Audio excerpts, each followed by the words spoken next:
అందరికీ నమస్తే. నేను మీ ఈశ్వరి. ఈ ఈశ్వర్ సాయి మాధురి టాపిక్ మాట్లాడదామా అని నేను నిన్న పోల్ పెట్టాను.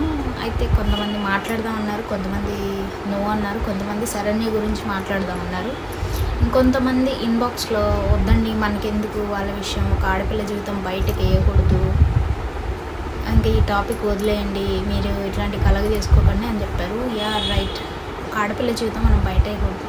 బట్ ఆల్రెడీ వాళ్ళ ఆవిడ బయట వేసేసింది. అమ్మాయిని మందులో ఆగం చేసేసి పుట్టు చప్పుడు కాకుండా కాంప్రమైజ్ అయిపోయామంటుంది. ఒక భార్యకి ఇలాంటి సిచ్యువేషన్ ఎదురైనప్పుడు ఇంత దారుణమైన పరిస్థితి నుంచి కోలుకోవడానికి, బయటకు రావడానికి కొంచెం టైం పడుతుంది. మళ్ళీ ఆ అమ్మాయికి ఎందుకు నెక్స్ట్ డేనే వచ్చేసి మీడియా ముందుకు వచ్చి మేము కాంప్రమైజ్ అయిపోయాం, ఆ ఓల్డ్ వీడియోస్ డిలీట్ చేయండి అని మాట్లాడుతుంది.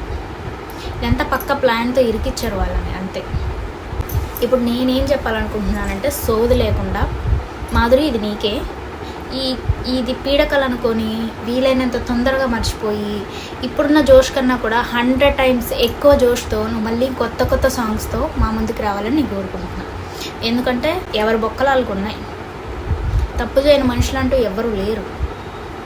సో దీని గురించి కుమిలిపోయి ఇంకోటి చేసుకొని చచ్చిపోయి అక్కడ దాకా అవసరమే లేదు. తప్పులు సహజమే, సరిదిద్దుకుంటూ ముందుకెళ్ళిపోవాలి. నువ్వు తొందరగా ఇది పీడకలు అనుకొని బయటకు వచ్చేసి నీ వర్క్ నువ్వు చేసుకో. అండ్ నేను ఇంకా శరణ్యకి చెప్తున్నాను ఏంటంటే, నిన్ను దాటి బయటకు వచ్చిన మగాడిని నువ్వు ఎన్ని పగ్గాలు వేసినా ఆపలేవు. ఇప్పుడు ఈ అమ్మాయి, రేపు ఇంకో అమ్మాయి. నువ్వేం చెప్పావు, ఆ అమ్మాయి మీద పడుతుంటే ఒక మగాడు ఏం చేస్తాడన్నావు కదా. ఓకే, మీ మగాడిది స్ట్రాంగ్ క్యారెక్టర్ అయినప్పుడు పిల్లలు గుర్తు రాలేదు కదా. ఈరోజు ఈ అమ్మాయి మీద పడుతుంది, రేపు ఇంకో అమ్మాయి మీద పడుతుంది, ఆ అమ్మాయితో కూడా తప్పు చేస్తాడు, అప్పుడు కూడా ఆ అమ్మాయి తప్పేనడతావా? ఆ అమ్మాయి బ్రేకప్ అయ్యిందని నువ్వే చెప్తున్నావు రీసెంట్గా.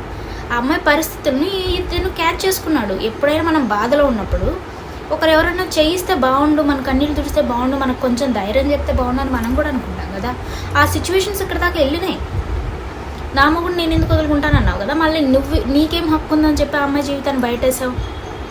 ఇప్పుడు ఎట్లయితే నువ్వు పోలీస్ స్టేషన్లో కాంప్రమైజ్ అయ్యి మాట్లాడుకున్నారో అట్లనే చేయాలి కదా. నువ్వు ప్రూఫ్గా వీడియో తీసుకో, మళ్ళీ ఎందుకు మందులో పెట్టావు అమ్మాయిని.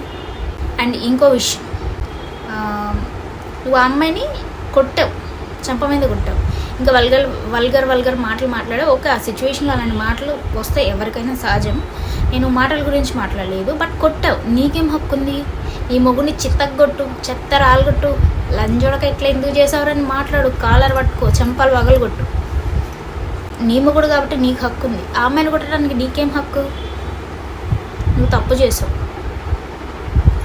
అండ్ ఇప్పుడు వచ్చేస్తారు ఏంటి, ఉత్తమ మహిళలు, పతివ్రతలందరూ ఇప్పుడు వచ్చేస్తారు.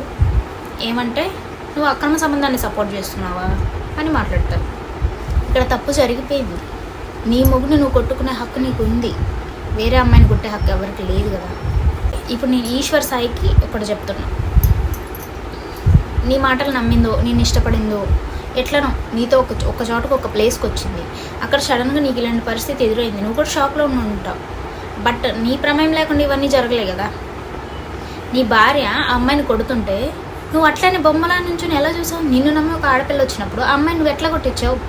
ఒక్క మాట వద్దని చెప్పలే, ఒక్కసారి కూడా ఆపడానికి ట్రై చేయలే, సీదా నీ పెళ్ళంతోనే పోయా. మళ్ళీ నీ పెళ్ళం కావాలనుకున్నప్పుడు వీడికి ఎందుకు వచ్చావు? ఒక ఆడపిల్లని ప్రొటెక్ట్ చేయడం కూడా రాదా? ఓన్లీ యూజ్ చేసుకోవడం తెలుసా నీకు?